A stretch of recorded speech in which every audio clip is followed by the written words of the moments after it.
So this is the story of the green children of Woolpit in Suffolk, England. Now again, Suffolk is another area of England, like literally flooded with supernatural, witches, ghosts, alien sightings.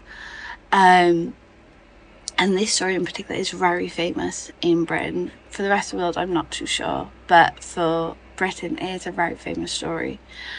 And the villagers of Woolpit in the 12th century came across two children who were completely normal, except for they had green skin and did not speak a known language. And the reason why I say known is because a lot of people try to say that they were Flemish immigrants.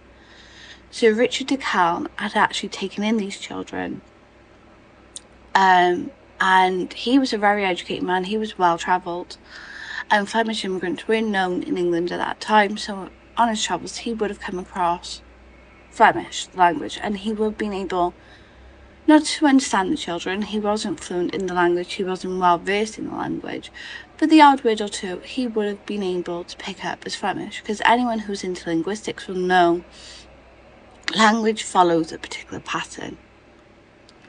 And these two children were actually brother and sister, so there was a boy and a girl. And when they went back to Woolpit with the villagers, they stayed with Sir Richard de Calne, and for a few days they didn't eat.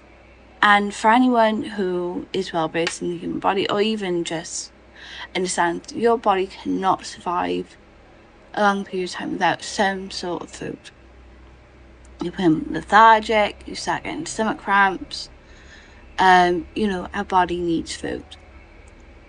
And the one day they were actually seen in Richard de Calne's garden eating green beans from the ground, raw, not cooked, just completely like out from the dirt and into their mouths. And that is all they would eat. As the years went by, they did start to eat regular food, and they did start speaking English. And they actually started losing their green complexion.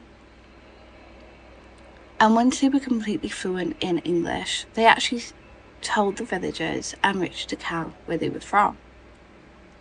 They were from St. Martin, or the land of St. Martin. And again, these villagers and Sir Richard de Calne had never heard of this place. Never heard of it.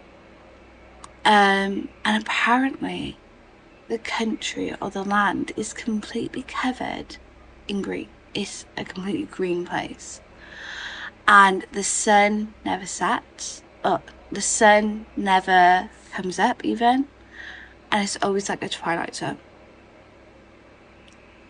And they say like this one day, they're not too sure how they even got to Woolpit or Suffolk, England. They just remember hearing this sound. And again, this is like really peculiar, because Christianity at this point was all over the UK. It was like a huge thing. It was even like in other countries. And they just said they heard this amazing sound, like this sound that they never heard before. And they said it was actually the bells of St. Edmund, which was a nearby church. And they actually said it's exactly the same sound as what was coming from St. Edmund. So this wasn't as if it was like a village down the road. That because again, the people of Woolpit would have heard them, and they would have spoken English, not a different language. And they said that they became entranced by this sound, and apparently like this portal opened up and they could actually see the people of Woolpit. Looking after their fields, their children playing in the forest, and all of a sudden they just came. They were just in Woolpit. And some people wonder if like this port that they were seeing was actually a river, because water is very much linked to supernatural, is deemed as like a pathway. And shortly after these children told this story, they were baptised, and unfortunately the boy died of, again, an unknown illness. Like, an illness that had symptoms that these people had never seen before. The girl did grow up, and she ended up marrying. She had children. Like, you know, she went on to live what we would consider a normal life. And as the years went by,